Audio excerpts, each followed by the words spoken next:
I would say the biggest misconception people have is the same thing my original partner had initially, was think they're going to make a bunch of money instantly and not have to work. I've never worked harder in my life. Hey there, welcome back to Above and Beyond, where excellence meets elevation. I'm your host, Jan Simon, and this season we're raising the bar, diving into the passion, purpose, and defining moments of leaders who don't just aim high, they live there. Big ideas, real stories. Let's get into it. On today's episode of Above and Beyond, where excellence meets elevation, we sit down with a man who's turned disaster into opportunity. Nathan Thue is the founder of Arizona Total Home Restoration, an IICRC certified firm restoring homes after water, fire, mold, and asbestos damage. Since 2014, Nathan's built his business on honesty, integrity, and craftsmanship that speaks for itself. Beyond the job site, he's giving back, serving on the board for Rebuilding Together Valley of the Sun, and as part of the Gilbert Leadership Class 34. Nathan's story is one of determination, service, and building more than homes. He's rebuilding trust and community across Arizona. Ladies and gentlemen, I give you Nathan Thue. Thank you, Jan. Appreciate you having me. Tell me about your family. I'm assuming you have a family. I do. You're an old guy. I so. am very old. Almost starting to catch up to you, though. Yeah. I'm running fast. I got married 2 years ago. My wife's name is Stacy, and we have between us have 4 kids. Nice. I have a just turned 16 and a 21-year-old. She turned 21 on Saturday. Nice. And then she has an 18 and a 25-year-old. Sweet. So you got a drinking buddy now. Oh, yeah. There you go. We went out to, we call it doggy brunch, Oso, just right down the street. There you go. We walked the dogs up there on the Saturdays, and she finally got to partake. Nice. Oh, very cool. Yeah. Are you guys live close down here in the district? Yeah, we're right off of McQueen and Guadalupe. Oh, sweet. Okay. Cocopelli Golf Course. Very cool. I've driven by Cocopelli so many times. I haven't played there for, it's got to be going on 20 years since I played over there. So you played when it was really nice. Yeah. And I keep telling myself, I need to go back and play again. I just remember, it's not a nice course anymore. They're getting it better. They're getting it better. It was, had issues for a while, and then it sold out, and it's starting to get a little bit better now. Yeah. It's kind of like Greenfield Lakes. They just sold out to Top Tracer, I think, which is the owner of Top Golf. Mm-hmm. And they've done a lot of upgrades, started to get the greens back in shape. There's a lot of fungus and stuff growing. And that, and it's like golfing on concrete. Well, yeah, exactly. It's been probably 20 years since I played there. But Yeah, last time I was there. Oh, yeah. It's bad. Now it's kind of overwatered like most courses around here. Yep. But got to keep the grass green. Where'd you grow up? I grew up here. I'm actually from Hawaii originally. Oh, okay. On the Hilo side of the island, the big island that rains constantly. Nice. And let's see, I think I was 5 when we came to Arizona. Went from wet and humid and water. From one extreme to the next. Yeah, to the desert. Yeah, my mom got tired of the rain consistently. Okay. Her mom lived here, so they made the move. And Nice. My dad wanted to go to school, and they didn't have many good schools out in Hawaii at that time for any trades or anything like that. So he went and got an associate's degree and worked for Motorola for a long time after he got moved out. Okay, very cool. So where'd you go to high school? 4 of them. Oh, really? So I went to... Your parents were running from the IRS? That was all me. Oh, okay.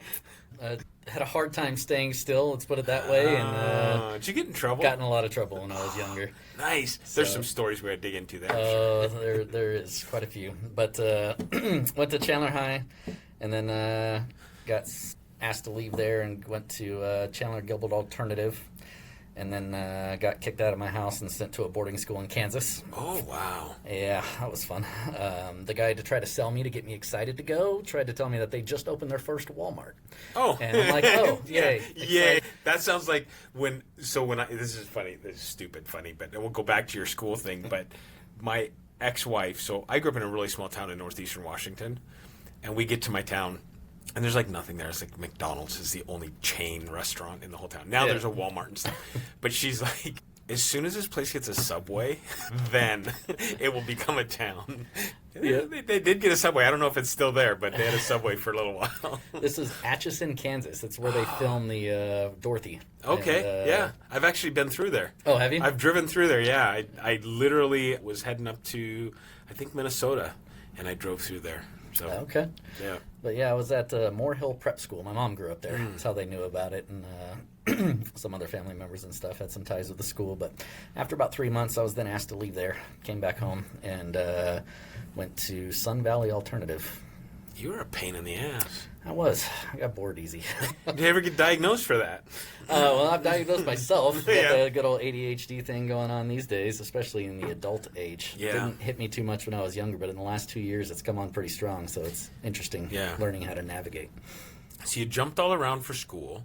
Was there anybody when you were going to high school that finally got a hold of you and kind of calmed you down? Or I mean, and I don't mean calmed you down from a activity perspective, but kind of maybe took you by the collar and shook you and said, "Hey, straighten up. You're gonna." Well, so never got in trouble for anything really, really bad. But the right before I turned 18, I went to court, and the judge held a file off the desk about a foot and then dropped it, and it made this loud echo through the entire courtroom. And he just starts flipping pages, looking at me, looking back down, and just keeps going for solid 5-10 minutes.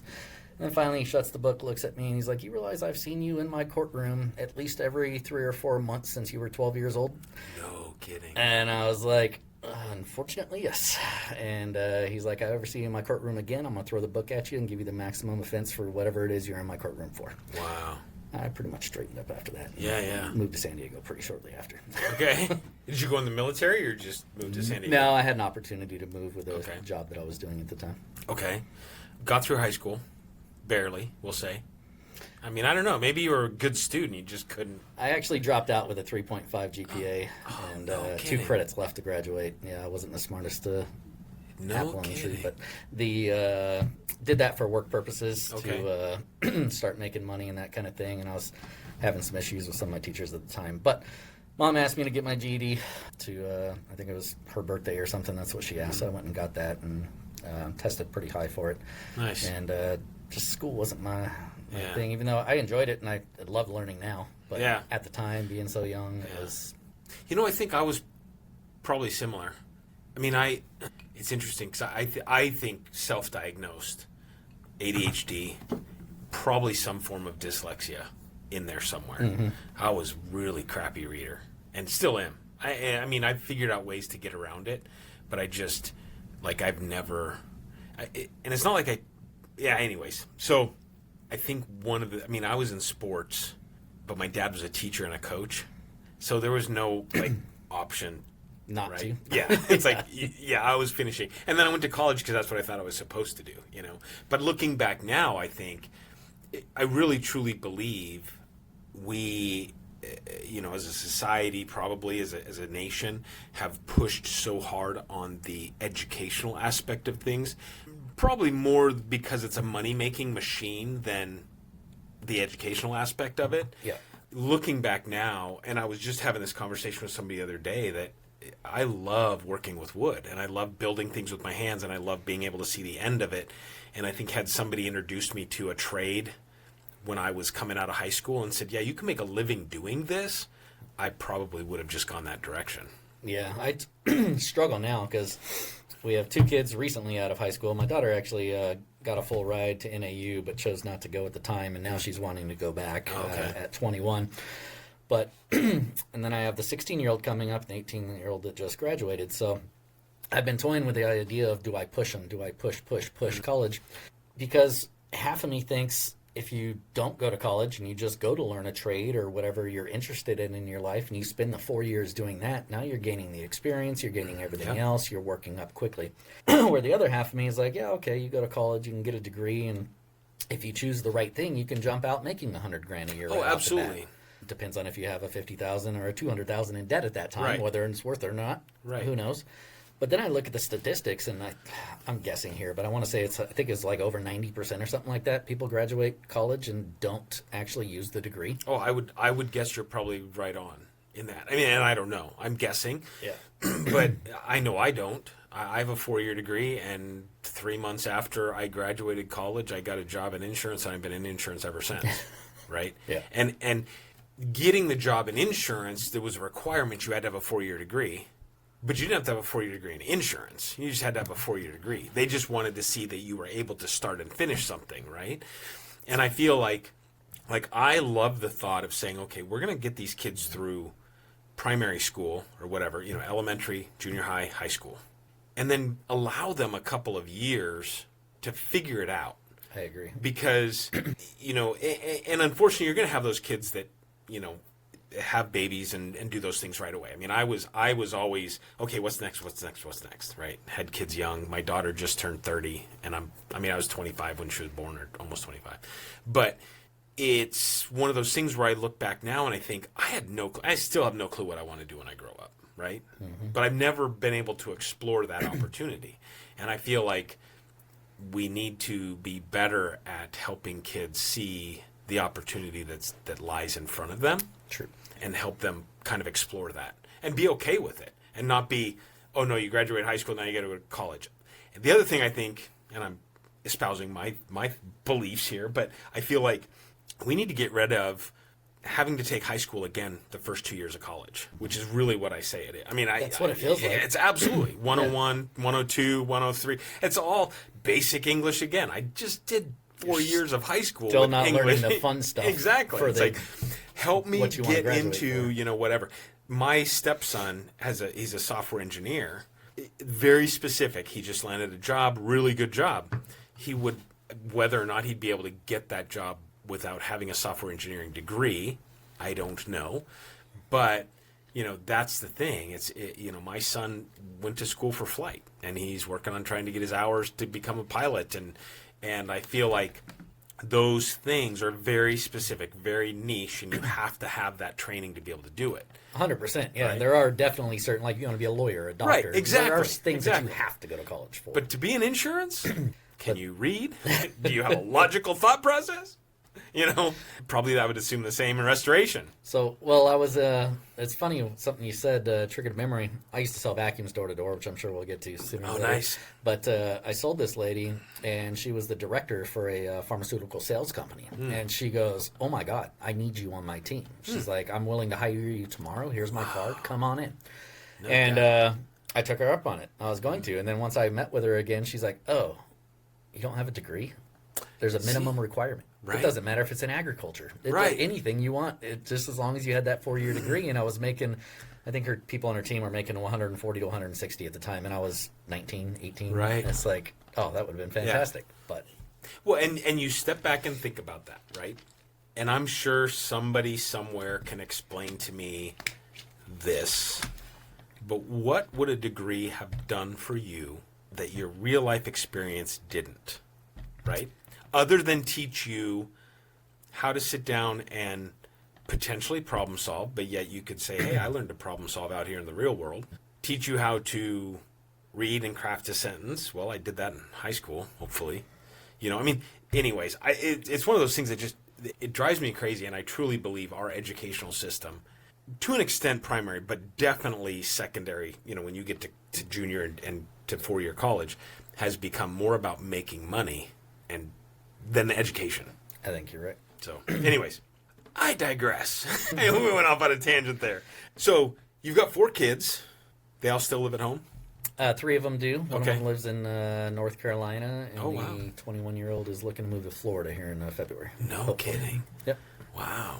So then you can go visit. Exactly. It's like, sure, get a place right on the beach for me. Make sure you get an extra bedroom. Exactly. With a nice bed. I'll buy the bed. That's awesome. Been married for 2 years, 4 kids together. After you got through high school, you said you moved to San Diego for a while. Yeah. What did you do in San Diego? Well, take a step back right before that. Okay. I was trying to figure out what I wanted to do with my life, right? Mm-hmm. Like we all do at 18, 19, somewhere around that age. And I was actually getting ready to sell everything I owned and move to Australia to be a stunt double. That's awesome. Yeah, big thrill seeker. I used give to me think a cliff, I wanted I'll jump to do off that. it. You give me a plane, I'll jump out of it. And you give me a car, I'll do 200 miles an hour if I go that fast. But now my body is thanking me that I didn't go that route. But I got a job selling vacuum cleaners, believe it or not. Is a very the ad did not say vacuum salesman. Yeah. Of course, it lured you in with all kinds of weird Were stuff. they rainbow vacuums? A TriStar. Oh, it's actually TriStar, okay. Rainbow and Kirby's biggest competitor. Oh, okay. So the guy showed it to me, and I laughed at him and walked out for a minute. And he came out, talked to me. We ended up going back in, sitting through it, and I got the job there. And in that first month, the very first day I walked in, I sat in this one big comfy chair they had in their meeting room. Mm-hmm. All the rest of them were just basic chairs. And the oldest guy in the bunch comes up and stands over me. He's like, "You comfy?" I'm like, "Yeah, it's a pretty nice chair. I like it." He's like, yeah, me too. That's my chair. Get out. That's for the top salesman of the month. I'm like, fantastic. Well, the very next month I was top salesman and I took the He's chair. like, it's my chair now. And then I pocketed a ton of money. I didn't Nice. realize how much money you could make selling vacuums if you do a decent job of it.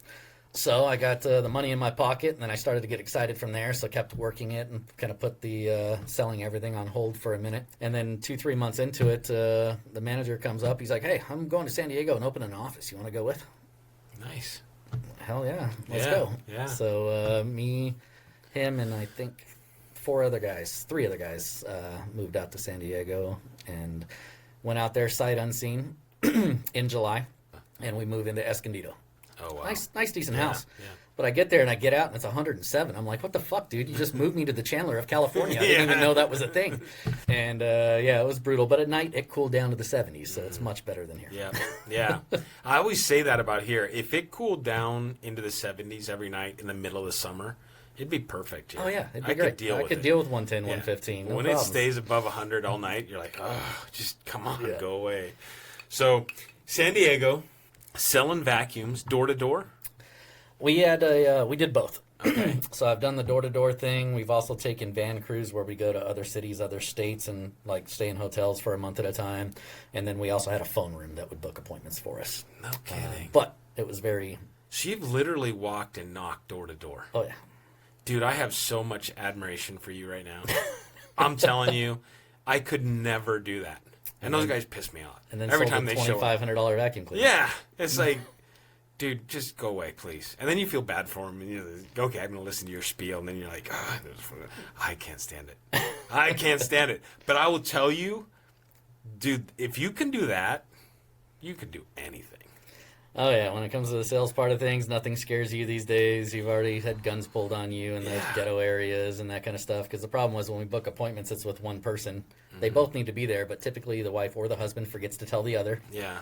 And yeah, I've knocked on the door at night and got a gun in my face and all kinds of crazy stories for that side of things. But then they sit down and after I got to spend, it was about 2.5 hour presentation and ask them for a check for $2,500. You just dump shit on the carpet and vacuum it up and no. We don't do the Kirby route. Yeah, it's like, I'm going to dump this on your carpet. Oh, you don't want it? Well, now you got a stain on your carpet. We actually had a massive jug about, I'd say a juice container that was full of silica sand. And I would just suck the entire thing up. It was like 5 pounds. Wow. Into the machine just to show that it did instead of pouring it on the carpet and doing that. Our carpet test, we just use your machine for like 100 passes and then one with ours and show you the difference. And Yeah. that sold it. That for sold us. them pretty quick. Yeah. How long did you do that? 10 years. No kidding. Yeah, so I 10 years. sold them for about 5 or 6, and then I ran all of Arizona between the phone room and the salespeople outside in the field. You must have been That making was- a lot of money. It was decent. Keep you there for 10 years. Yeah. It was that and not knowing where to go or what I wanted to do was probably the main thing that kept me there. And it was Gotcha. good money and it was fun. I mean, Yeah. You walk out one week with $6,000 in your pocket when you had a really, really good week. It's like, holy crap! How am I going to compare to that? Yeah. Didn't happen all the time, but Yeah. it's nice when it did. That's awesome. Dang. Okay, so 10 years not in San Diego. You were back in Arizona. Yeah, I was there for somewhere between 2 and 3 years, and Okay. then I came back here. And you've got a daughter who's 21.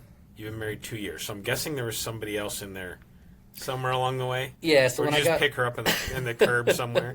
no, when I came back from San Diego, actually, the Christmas before I moved back, I came down for Christmas, met with a bunch of friends and stuff. They introduced me to some new people. I ended up meeting my ex-wife, and we talked for like a week or so when I was here, and then I moved back, and a week later she calls me and is like, hey, I was going to go with a lot of our friends went to Europe, or I should say, I think 4 of them.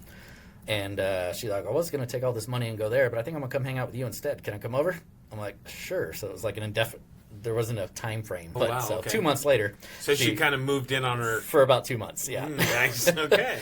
And then once her money ran out, she came back, and about, I would say less than 6 months later, the company I was working for, the guy made some really bad decisions, and that went under.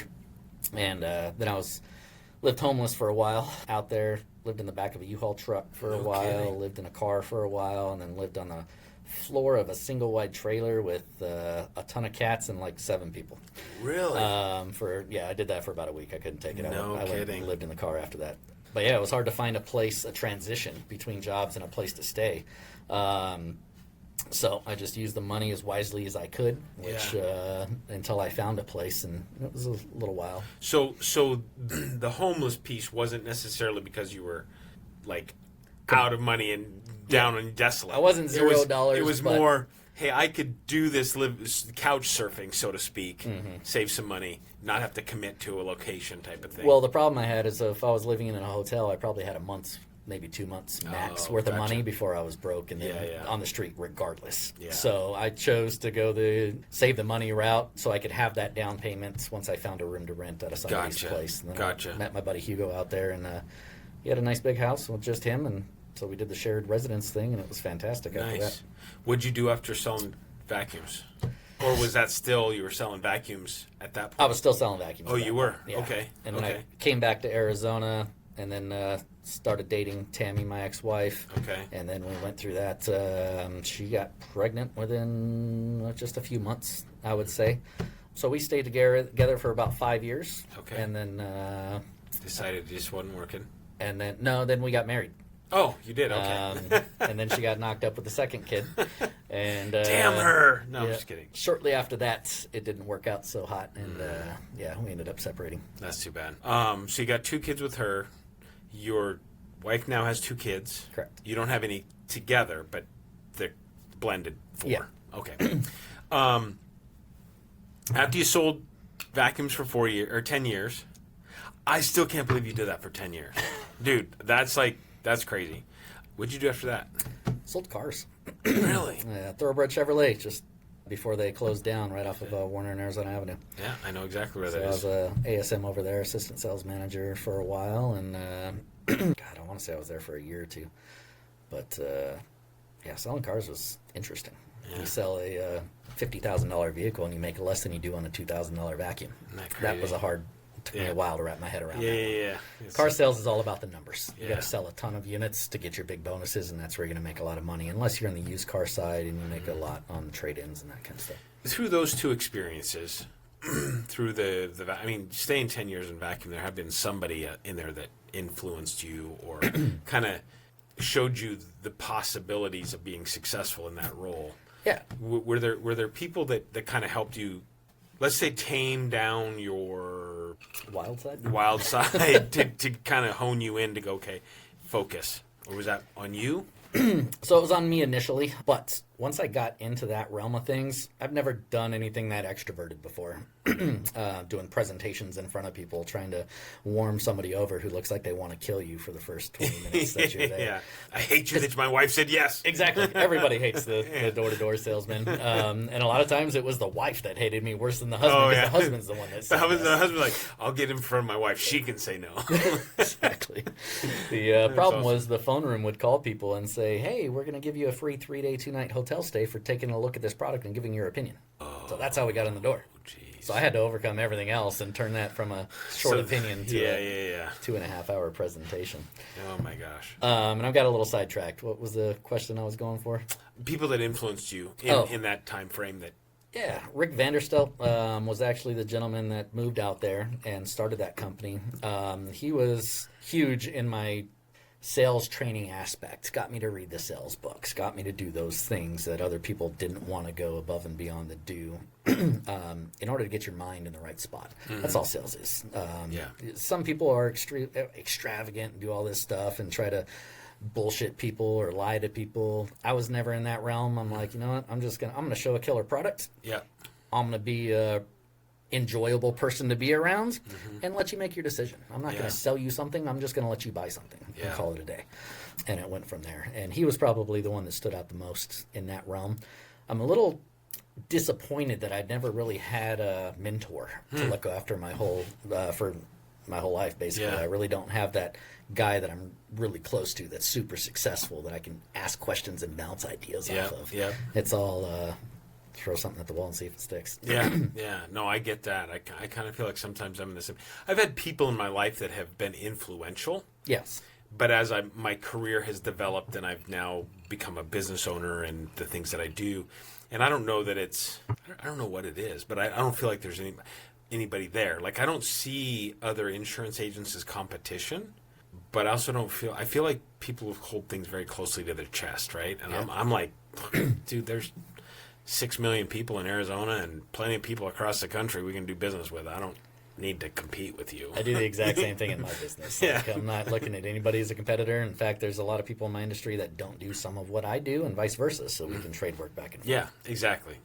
So I don't know. It's interesting because I don't know if in my insurance career, the 30 years or whatever, I don't know that I could say this person like influenced me. This person had, whatever it was.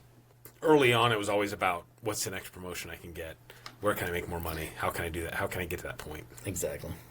So, at what point? So, what happened after? How long did you sell cars?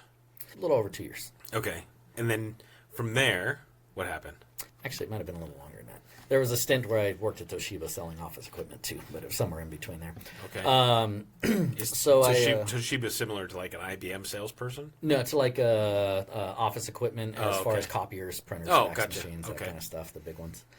But yeah, no, I had a buddy of mine who called me up and asked me to help him out, get straightened out, back on track with things. And I had just broken up with a long-distance relationship, not the marriage. And he moved in with me and my kids, and after the divorce, I had the 2 kids full-time, and my ex-in-laws would watch them on the weekends. So one of my best friends growing up moved in with me, and after living with me for a little while, he got his stuff together, and I'm like, all right, buddy, it's time to get a job. You keep telling me about this restoration industry that you're in for 15 years. What's that all about? And he's like, oh, there's a lot of money in it, this, and the other thing. And I'm like, well, I'll tell you what. You either walk down to Circle K and get a job there, and you can walk back and forth, or create a business plan and show me what we're talking about. I was working about 80 hours a week at the car lot at the time. It was 7 days a week. It was crazy. And making less than selling a vacuum. Yeah. So he did that. And it was an interesting business plan. It was missing a lot of stuff. But it was enough for me to pull the trigger and move forward. So I sold my car. I had an extra Mustang at the time. Okay. Might have been why my ex-wife is my ex-wife, but she got in a wreck on it after I customized everything. And so the side was dented in, so I didn't get a ton for it. But I got $5,000 when I sold it, and I was able to start the company. Starter money. And ultimately what it was, he was going to run the field and I was going to run the office because I was still working the car lot at the time. And I would just run the books kind of thing, nice. Any downtime that I had. So that went on for about 6 months. We landed an account. We were doing pretty decent. And then we didn't work out, so we parted ways. Gotcha. And I had to learn as much as I could, as fast as I could. Yeah. And I dove in and learned everything possible about asbestos, because at the time when we started, we only did asbestos abatements. Oh, wow, and no mold kidding. remediations. God, talk about starting on the hard side of it. Yeah. You could have just done dry down. Oh, yeah, I'm going to bring in a fan and a dehumidifier. There you go. We're going to collect money. Exactly. You His professionalism was, or his experience was in the asbestos side, so that's where we started. No kidding. And it was interesting. But yeah, no, my first job that I was on, I think I worked 22 hours straight, slept in the truck for an hour, worked 24 hours, slept in the truck for 2 hours, and worked 23 hours to complete the job before our deadline, because we ended up parting ways. And it took me a minute to figure out what I was doing. Yeah, no Certified it and everything, but I hadn't actually worked on a ton of jobs. So thankfully it was a completely vacant place. Everything was good, and I was trained properly and had the right equipment. I was one-man show. Yeah. The last day I brought a buddy of mine in, and he helped me finish that project out, and then he stuck with me for a few years. Nice. It was just me, him, working out of my garage for the first 5 years. Wow. And was that ATH, or was that okay? So that's where it started. It started with Arizona Total Home, and when we started the name of the company, we were pondering names, and I don't remember if it was him or me, but somebody had that old mindset of, hey, our name needs to start with an A, so we're at the top of the yellow pages. It's so funny because, you can tell how old an insurance agency is, or how much they go after non-standard type risks when their name is like, you got, well, I won't name any. There's one specific out there. It's like Yep. It's like You open a phone book and still it's like, today, and you'll see a bunch of those in the beginning. Yeah, the old. I used to, when I was a territory manager for years, I would go into the phone books, pull out all of the insurance, and it's like, yeah. That's funny.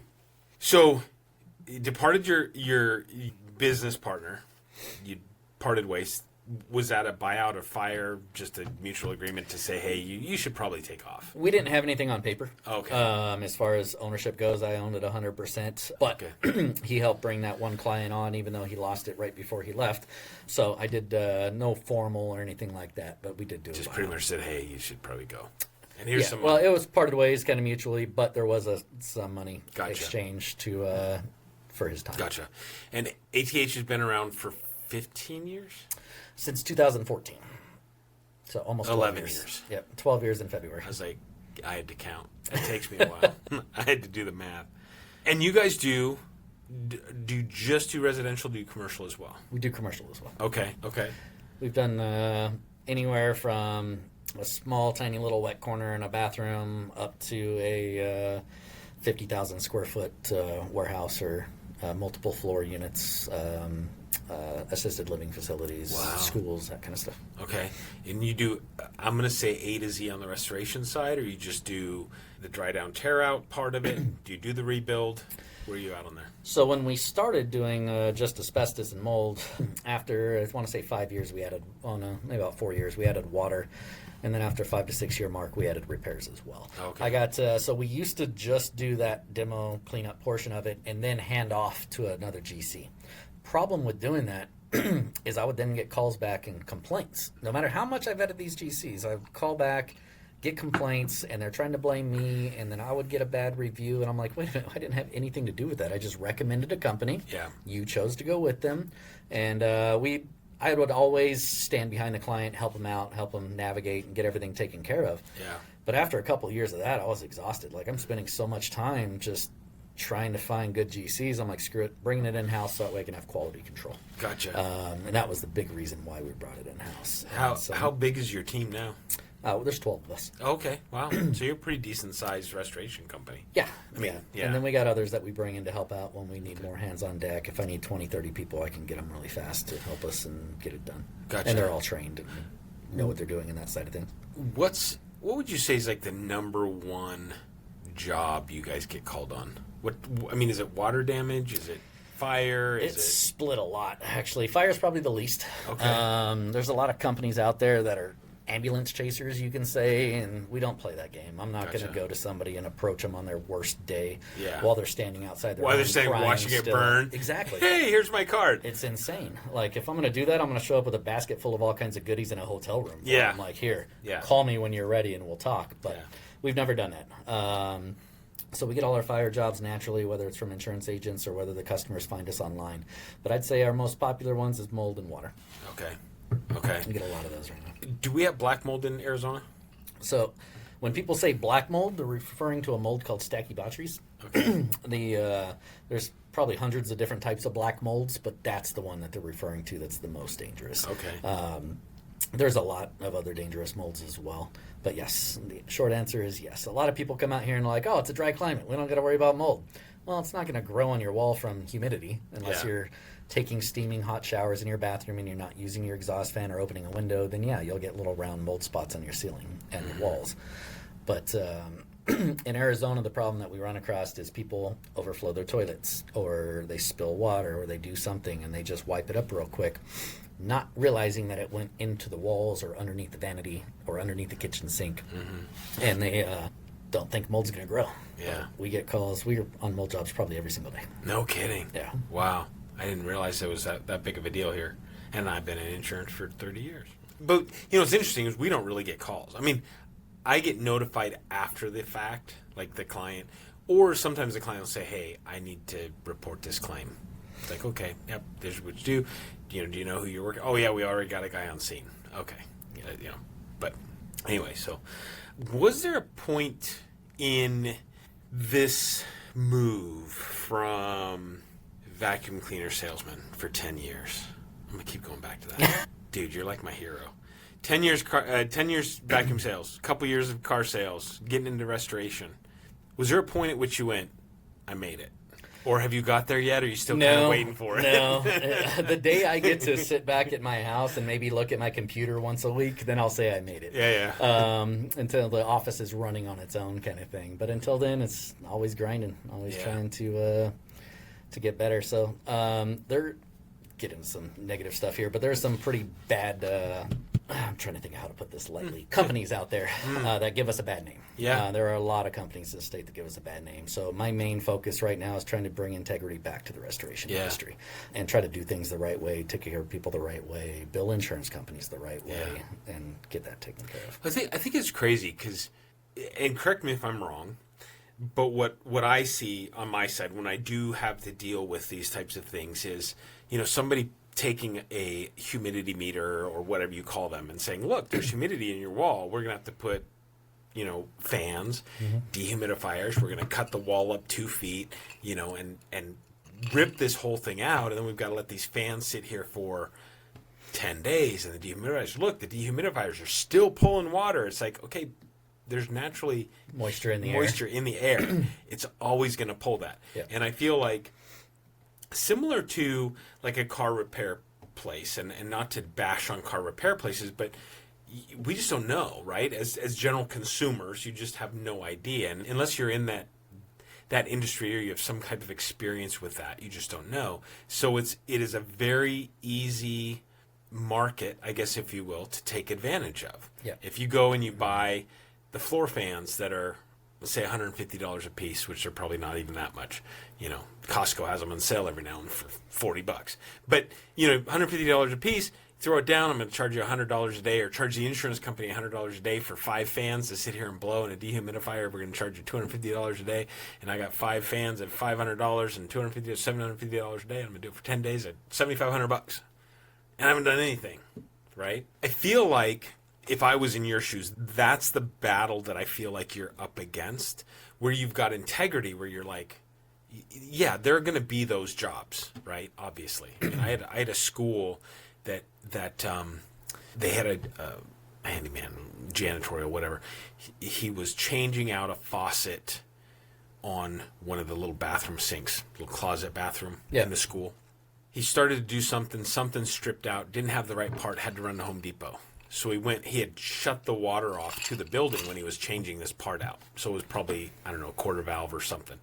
By the time he got to Home Depot and back, which was probably 20 minutes, somebody had turned the water back on, which then flooded, right, the whole school.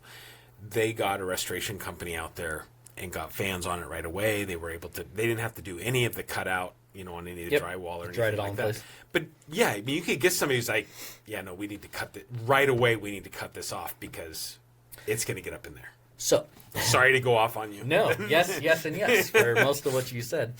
One of the areas where, to go right off of what you said, is you have a water cert that you can get, and then you have an applied structural drying cert that you can get. Okay. A water cert teaches you how to drop equipment, read your humidity levels, dry things, that kind of stuff.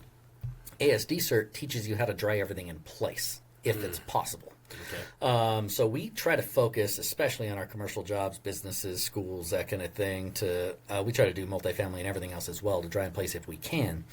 There are certain requirements that you can't do that, and certain that you can. If it's what you're explaining, you get a clean water loss coming right out of a angle stop. Somebody just turned the water on, flooded the place. Yeah, suck it all up. Remove your baseboards so you can expose the seal plates if they're wood, and then you set your drying equipment, call it a day. In that case, drying time can take a little longer.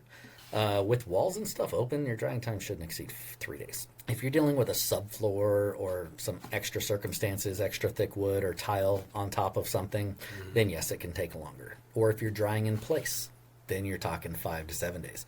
It's funny you mentioned the 10-day dry time, because I've seen that a bunch and I've never done it once. In 12 years almost, I've never once had a 10-day dry out. Yeah. There are some specialty stuff that I know that can take that long. I've seen it done. I've helped other people do it, but Again, it's specialty scenarios.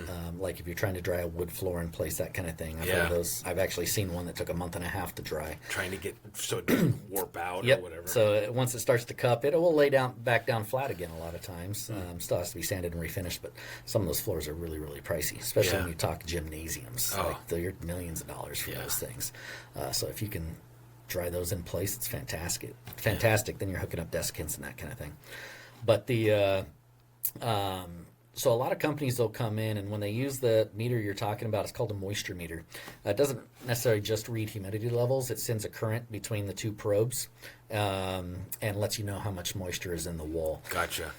So a lot of times people with small little toilet overflows wipe it up, moisture gets in the wall, they think nothing of it. That's where we end up with the mold.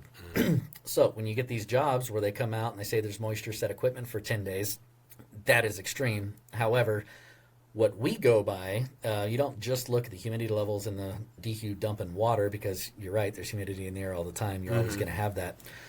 We take our humidity levels outside and inside, and with the exhaust of the DHU, we make sure the science is there and everything is working properly. Sometimes you have to burp a house. You have to open up windows in order to create a better drying chamber for the materials that are in there.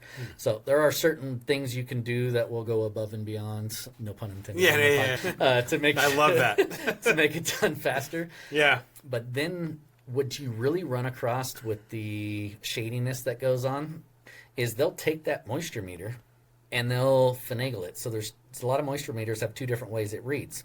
One is a non-evasive. On the backside, you just touch. And if it reads moisture up to 3/4 of an inch deep, like your hand, it's going to go off and tell you you're wet. And then there's pin probes you stick in the wall.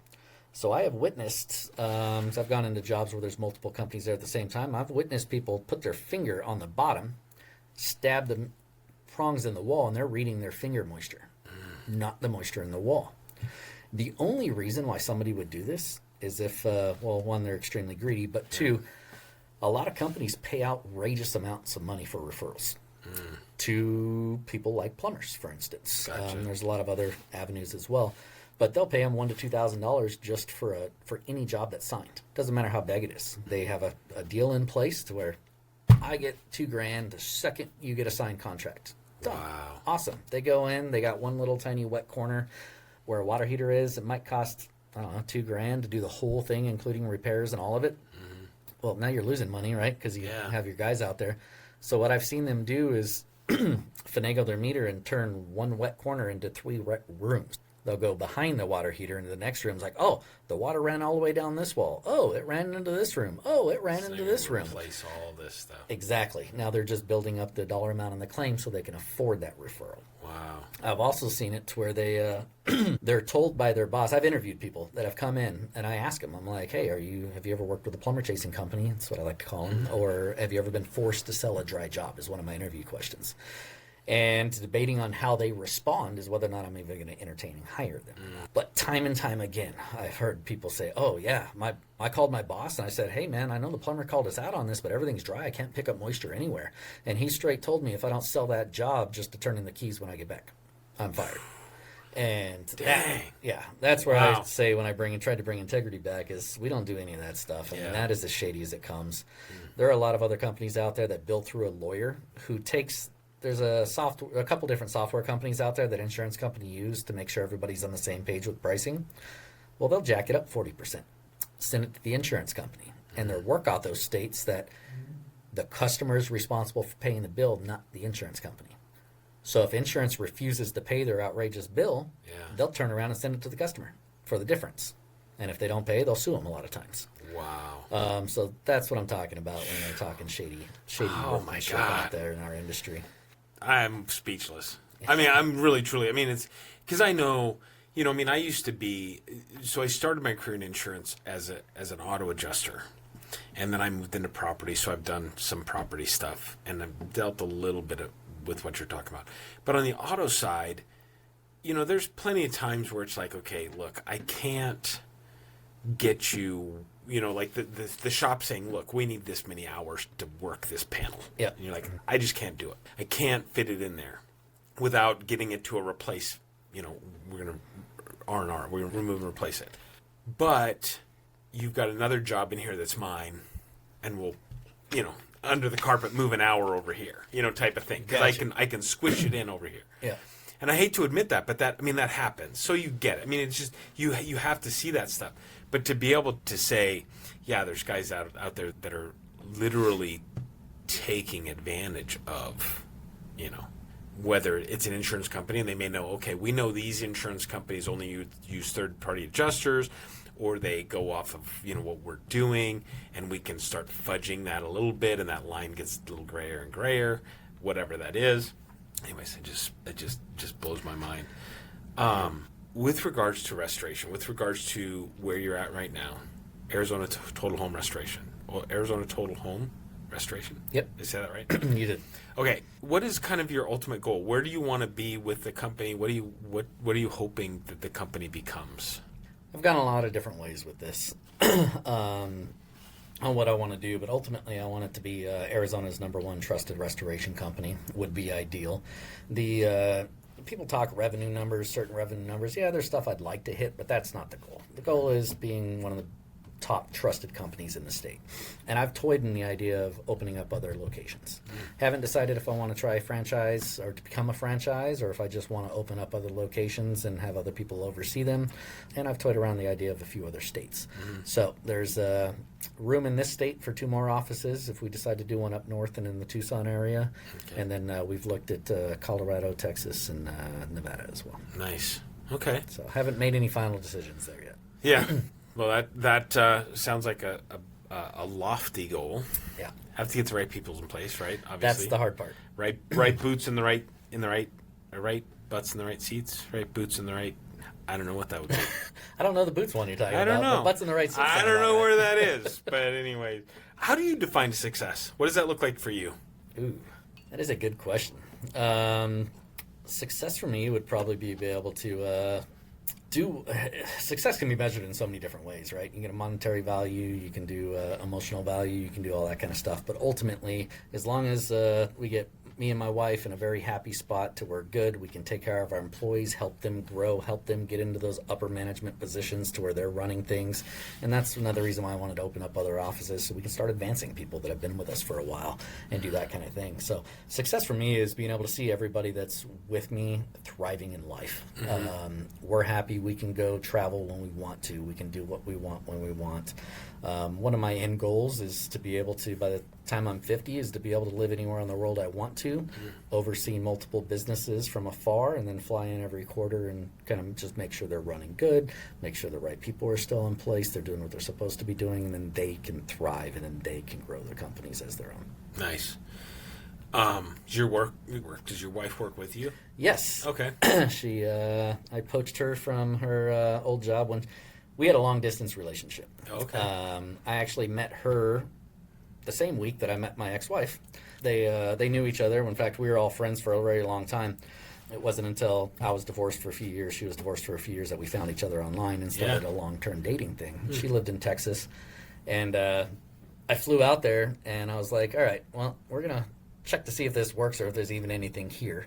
So we hung out for a week. Our buddies lived in San Antonio, so we stayed with them for a week. And one of the things while we were there was like, all right, let's make sure if this is going to work, we're going to do our best, because the long distance thing isn't always fun from what I hear. Yeah. So we sat for hours, and we're like, all right, well, I'm going to tell you everything every person I have ever dated in my entire life had against me and didn't like. And if you can handle that, we might be all right. Nice. So we went back and forth for hours with that. And she's like, that's it? And I'm like, yeah. And I said the same thing about her. We're like, all right, we can try this thing. 6 months later, she made the move down.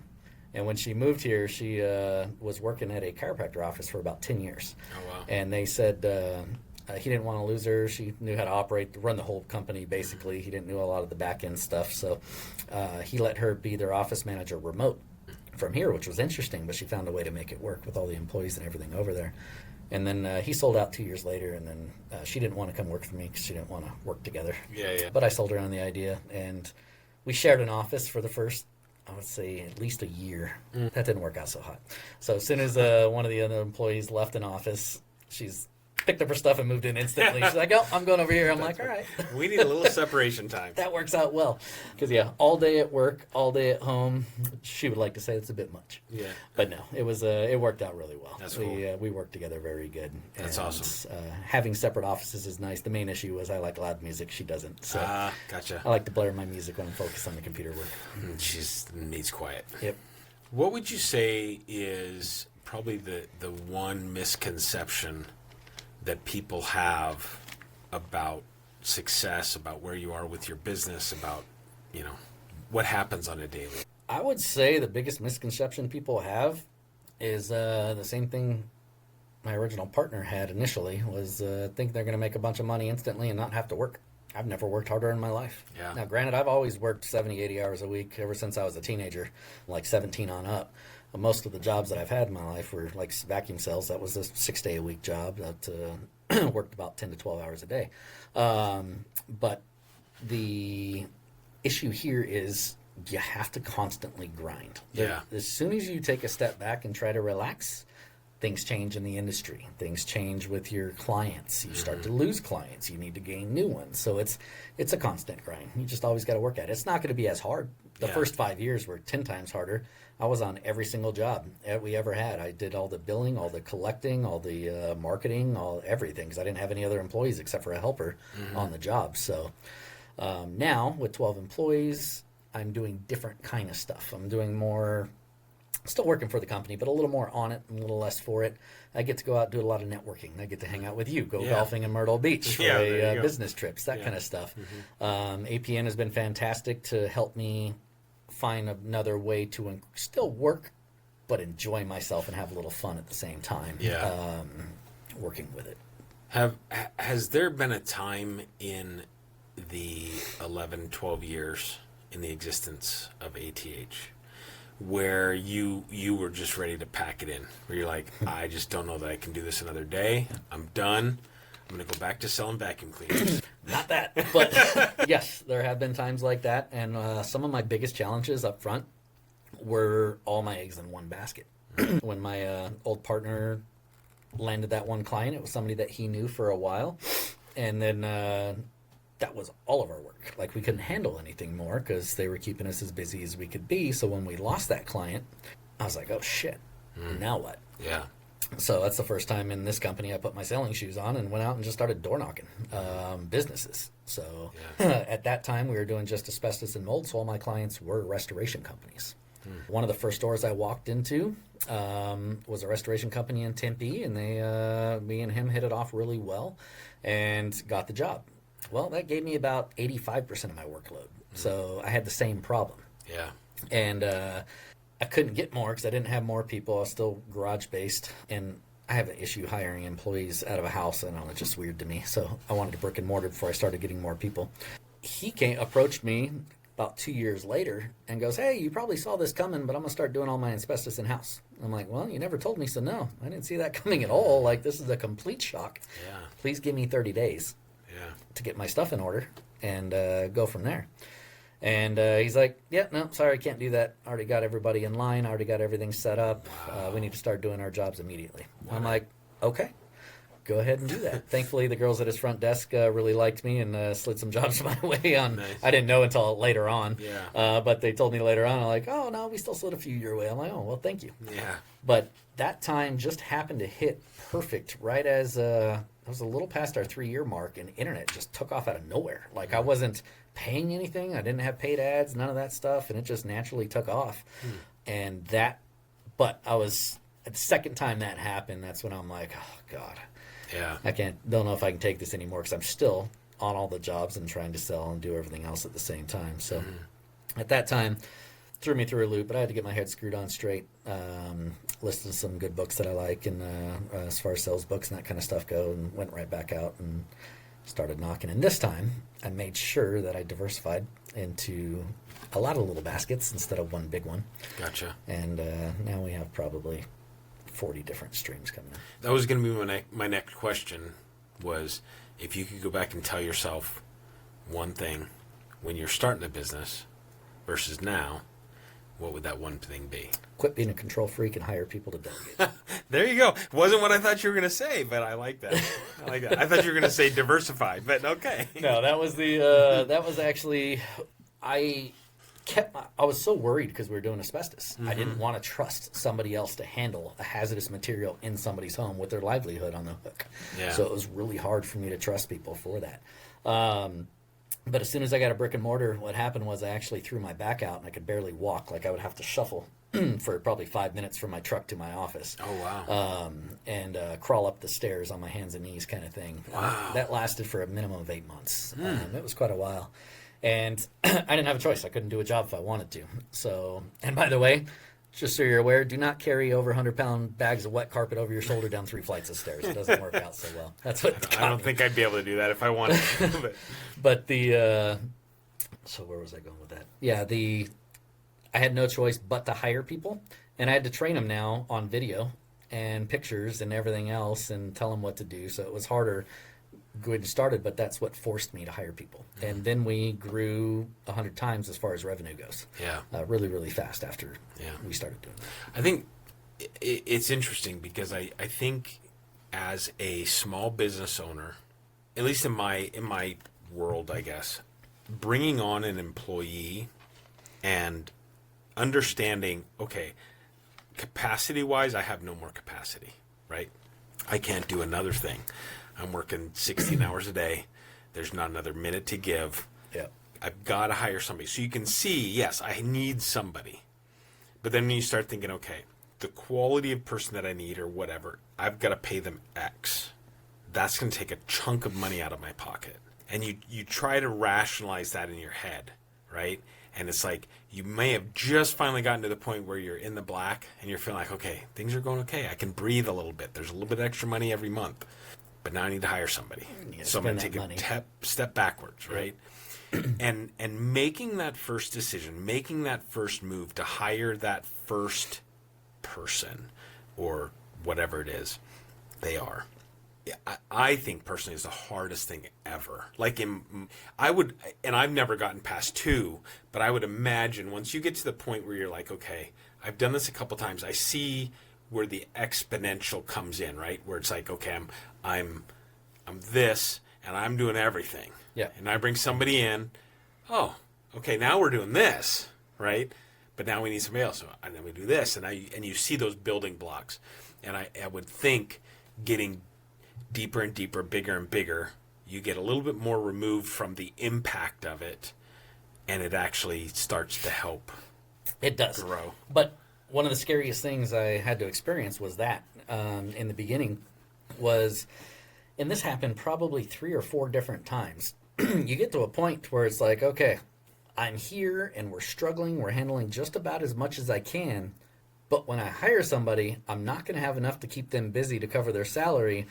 But if I don't hire somebody, I'm going to have workload that I can't handle, or I'm going to work those outrageous hours and be sleep deprived and everything else. And that's that juggling thing that I've had to do a lot. Yeah. But hiring a GM was probably one of the best decisions. Just did that last year. Helped out a ton. Like I always try to put too much on my shoulders, and the GM helped a lot. And found 3 or 4 employees that were stealing from me. Oh, wow. Actually, so yeah, he's been a huge help. That's awesome. You mentioned success being able to run multiple companies from afar type of thing. If you were to open a company today, if you were to start another company, different industry, knowing what you know now about running a business and operating in that and that sort of thing, what do you think you would do different about starting up a new business versus when you started ATH? I would find a way to not do it all myself. To start with, and then do my research ahead of time. When I came into this industry, I had 0 experience in the industry at all. No connections, not one. Never worked construction in a day in my life. So it was, once I lost my me and my business partner separated ways, it was a grind to try to earn that trust and get that up. Yeah. So one of the first things I would do is find somebody who can run that business appropriately, who has the contacts and has the background in it. So then I can focus on bringing in more work for it, and I don't have to focus on the day-to-day aspect of it. I think that would probably be one of the biggest things that would help. And do you think from an industry perspective it would be, we'll call it a sister industry to the restoration? or do you want to do something completely different? I've contemplated multiple sister companies to the restoration. I mean, plumbing would be fantastic because both companies feed each other, right? And then you don't have to worry about these referral fees or anything else like that. Because right now we don't take, there are some good plumbers out there, by the way, that don't ask for a lot of referral fees because they like their clients, and we work with a few of those. But yeah, I think that would help out a ton. Mm-hmm. What would you say to somebody wanting to start out in the restoration industry today? From scratch? Yeah. Get your feet wet working for somebody else first. Get to the experience, the schooling and the training classes. They teach you what they can, but you can only learn so much in a 40-hour a week during training classes and stuff. And a lot of it's in a classroom setting, not in the field setting. Gotcha. And you'll learn 10 times more working a month for somebody else in the field than you ever will in a classroom. Makes sense. Makes sense. I kind of already asked this, I think, but where do you go from here? From here, getting this company to run on its own is number one. And then from that, I do want about 5 companies in total. So I'll be looking. I'm a little torn. Part of me wants to buy existing companies, help build it up, keep the existing management and staff on, help build them up, let them run it, and then sell it to them or sell it to somebody else. And just keep doing that because that excites me. Growth, helping build, and helping other people achieve good things as well. But then the other part of me wants to just have 5 separate businesses going myself that, like you said, like I mentioned earlier, live anywhere in the world and just oversee them from afar and come in and check them out. Roll in on your yacht into San Diego, jump into your Bugatti. Wishful thinking on that one. I had a question I totally just left my head. Now you're reminding me of me. Man, I had a good question too. Oh well. Maybe it'll come back to me. Well, darn it. Now I'm stuck. Oh well. Okay. Well, yeah. My brain just kind of went, okay. It's like, no, checked out for stuck, the day. yeah. I'm good. What? And we could probably wrap. I mean, we've been going for a while. I don't know how long we've been going because I forgot. Someone forgot to set their thing. Yeah, I forgot to set the timer. But it looks like this is an hour and 9 minutes. So, talk to me about what you do. Do you have spare time? Yes. And what do you enjoy doing? To clear your head or spend time with the family, or what do you do? Oh, one of my favorite things is just four-wheeling. I got a built-up Jeep, so we take it out and do some rock crawling and stuff. I love shooting, love hunting, fishing, anything outdoors, really. Have a great time with. Wife and I, just on regular weekends, like I said, we'll take the dogs and walk 3 miles down to Oso's and get a little tipsy and walk back. And dogs have fun with that, too, getting out of the house and stuff. Just hit the canal?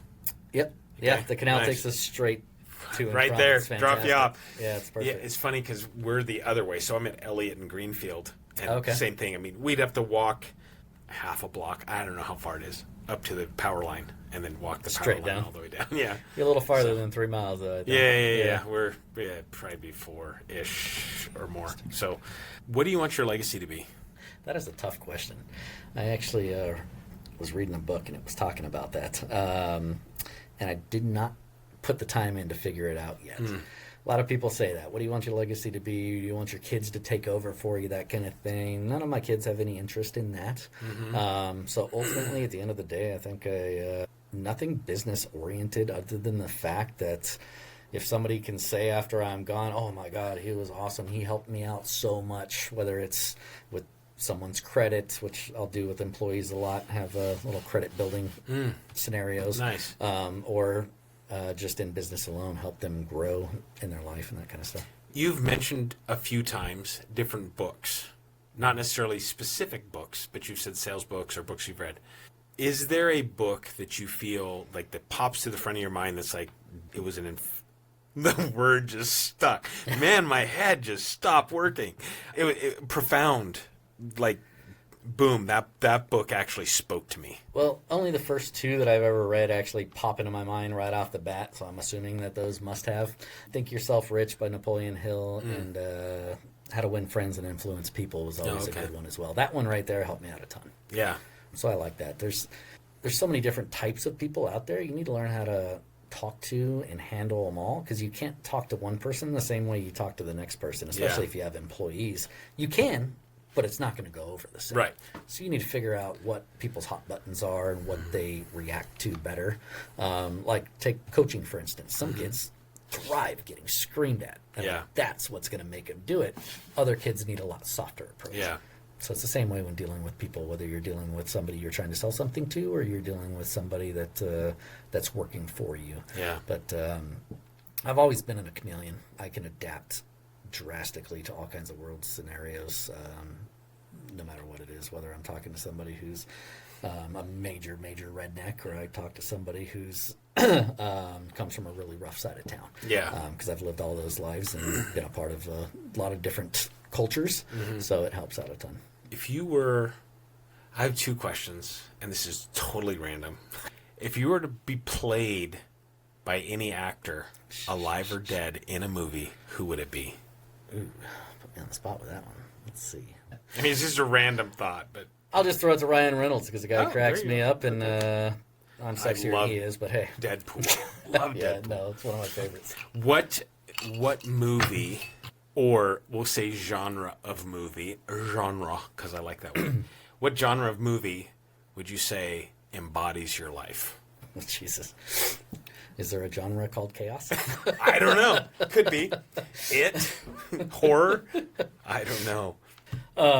But no, I call myself the chaos coordinator a lot. When you're handling 100 jobs at any given time, and you got some fires that you may or may not need to put out, and handling employees and 3 teenagers at the house and trying to run a business all at the same time, it is 100% chaotic. But I think that's something that people don't see, right? And we'll go to general public. This is my perception, and I talk about this, my perception thing all the time.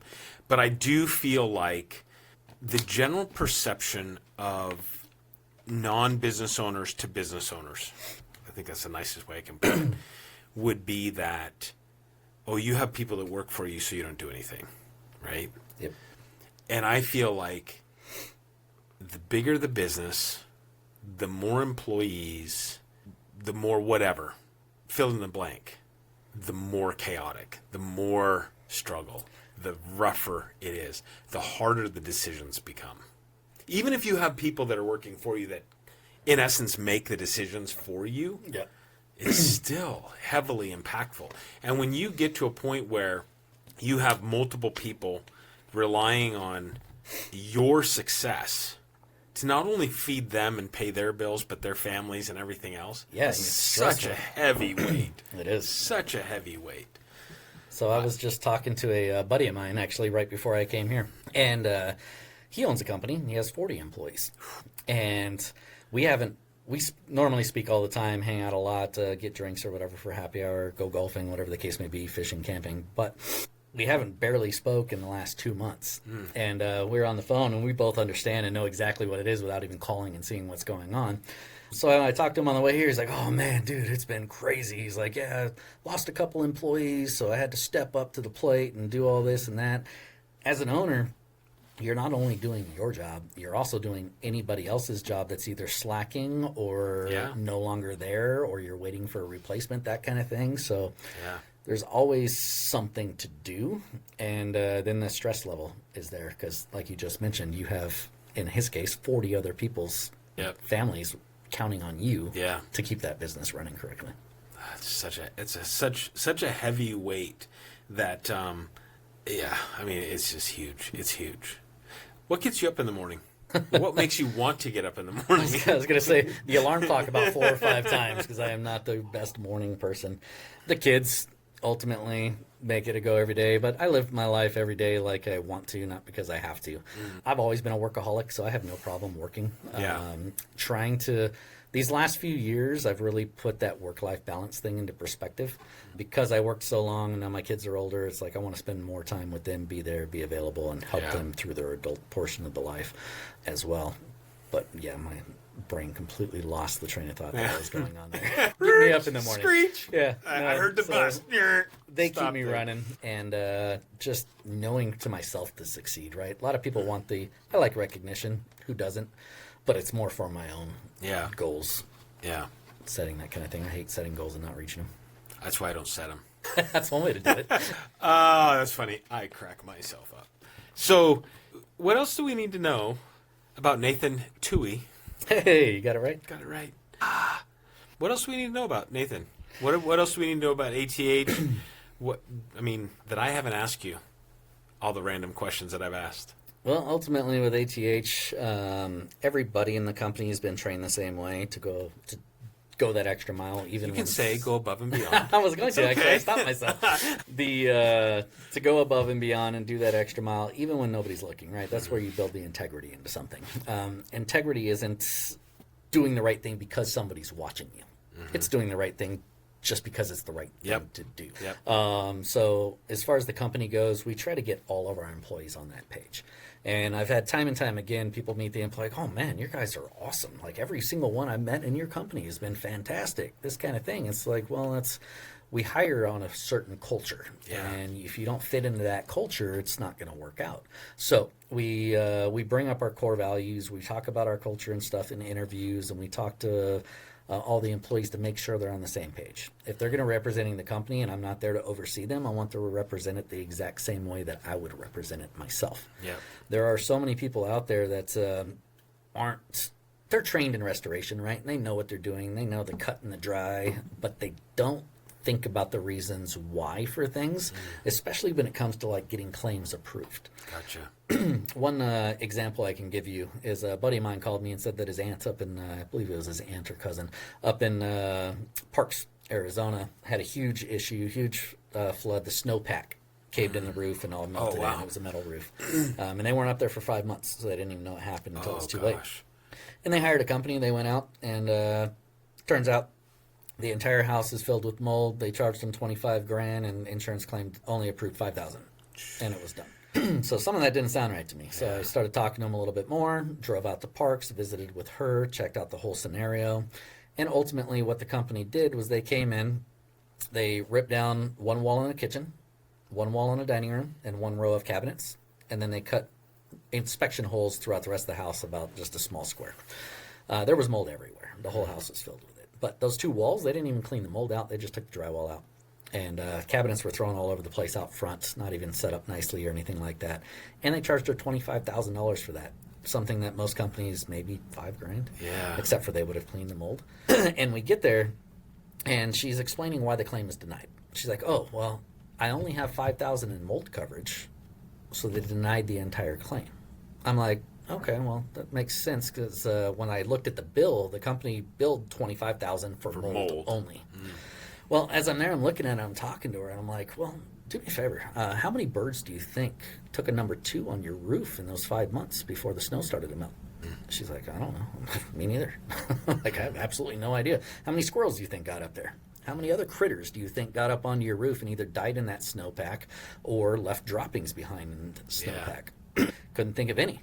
I'm like, oh, okay, great. Well, I can't say how much, and I guarantee an insurance guy can't say how much. So once that melts and comes into your house, it's now Category 3 water. And after sitting for an amount of time, it's also Category 3 water. Well, we build Category 3 the exact same way we build mold. So I talked to her adjuster, and I'm going over it, and I'm explaining this. And ultimately, the claim was well over $200K. It was, we didn't do the repairs, so I don't know the exact dollar amount, but it was probably $200,000 to $300,000. Wow. And we got the entire thing approved. Because when I talked to the adjuster, I'm like, look, we're going to run all this as Cat 3 water. It was sudden. It was accidental. The person didn't know that it was happening. It wasn't neglect or anything like that. So let's run it as Cat 3. I will bill you less than $5,000 on cleaning the mold inside the walls. And she'll deal with this other company on the side separately. And we got the whole thing approved. Wow. And it went through great. And the adjuster was fantastic, and we got the job done. And she ended up getting her repairs done by somebody else that lives up in the North Flagstaff area. So, that's incredible. Yeah. That's awesome. It's how you do little twists and spins on things, or explain it correctly to where it makes sense. Adjusters aren't looking, like a lot of people have it in their heads that adjusters looking to deny my claim, save the insurance company money. They're not wanting to pay this out. They have bosses. They get audited. They just need a good way to explain something. So as long as you can provide an explanation on how it makes sense that this needs to be done, they'll say okay and they will approve it if it's under the guidelines. I used to tell people that when I was doing auto claims, where we'd have a total loss, and I'd offer somebody, and they get just all pissed off. Oh, I knew you weren't going to pay me. I was like, look, if you disagree with my valuation, prove me wrong. Yeah, find your own. Go find. I just need to justify why I'm paying you what I'm paying you. I don't. This is what my valuation says. If you think it's different because whatever, now not emotional. Your emotional attachment means nothing to me. No, you need. But if you got a value. 1996 Honda Civic that, had some souped up something and blah, blah, blah. Just give me reason. Yeah. Give me reason. It's funny you say that because I've dealt with 4 totaled vehicles now between personal and business, and every one of them I didn't agree with the evaluations. So I took it upon myself and I did my own evaluations. Well, insurance companies typically use a program, right, that just automatically figures it out. Well, I took their, what do they do, like 3 or 5 vehicles, something like that in the area. So I take those and I do my own research and I get my own 3 to 5 and I send it to them and I'm like, hey, here's this. And every single one of them has came up thousands of dollars. Yeah. Again, like you said, justify. Yeah. I just need something sense. in my file that I can show I didn't just pull this number out of thin air. Yeah. It's like, just because you feel it's worth that doesn't mean it's worth that. Just help me get you there. Exactly. You know? Exactly. And it's funny because I even in injury stuff, I've had, when I was doing claims, which I'm so glad I don't do that anymore. I mean, it's just, you're just dealing in just pissed off people. Oh, yeah. But there's claims where, like, you're standing there trying to figure out where the damage is on the car, and they've been to the chiropractor 18 times and the physical therapy 20 times and some attorney, and, you know, they want thousands of dollars, and you're like, I see no damage. And then I had another guy got run over on a bicycle, broke both of his femurs, and he's like, just pay my medical bills. I'm like, no, dude, I'm writing you a big check. Like, tell me what you want. I mean, we'll make this thing happen. But it's so crazy. It's like, it's a wild world, you know, and people's perception is the insurance companies don't want to pay. And I would argue there are definitely some out there that will look right. But I would say the majority, and I would say vast majority, is just about making sure that you can justify what it is that's going on. Yeah, if your boss overlooks your shoulder and says, hey, why did you pay this dollar amount for something? You need an answer. Right. Exactly. So we'll do a lot of notes in our billing system and stuff so we can explain that ahead of time. And the adjuster doesn't have to waste time calling us because it can take 2 weeks to get a hold of each other. Yeah, back and forth. With how many claims they have on their files these days. Yeah, it's crazy. Yeah, and it's interesting because we always tell my employees, I'm like, look, when you get a call from a client, you have to understand that that's their only problem right now, right? Yeah, we may have a list of people we need to get back to today. Who's hot? You know, get back to that person right away.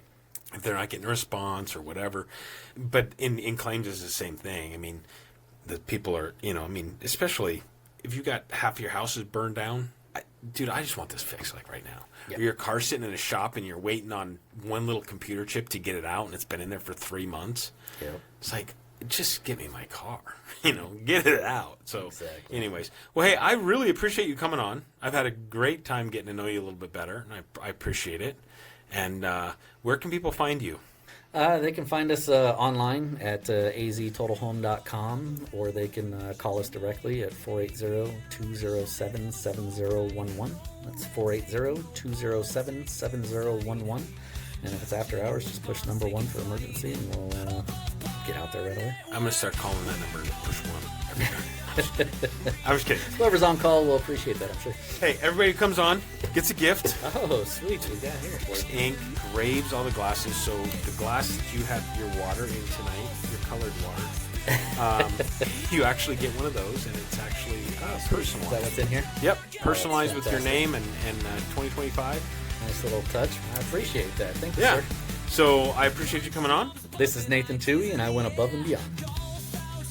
Stories we share beyond the fairways, friendships grow in APN's embrace, opportunities flow. No happy talk, it's real deals, authentic connections, the kind that heals. From Palm Springs to Pine Top's Grace, APN's network spans every place. Above Par Network, we're going above and beyond, reaching new heights. In networking realms, scaling the heights. From mixers to golf, our spirits unite. APN's the beacon, our guiding light.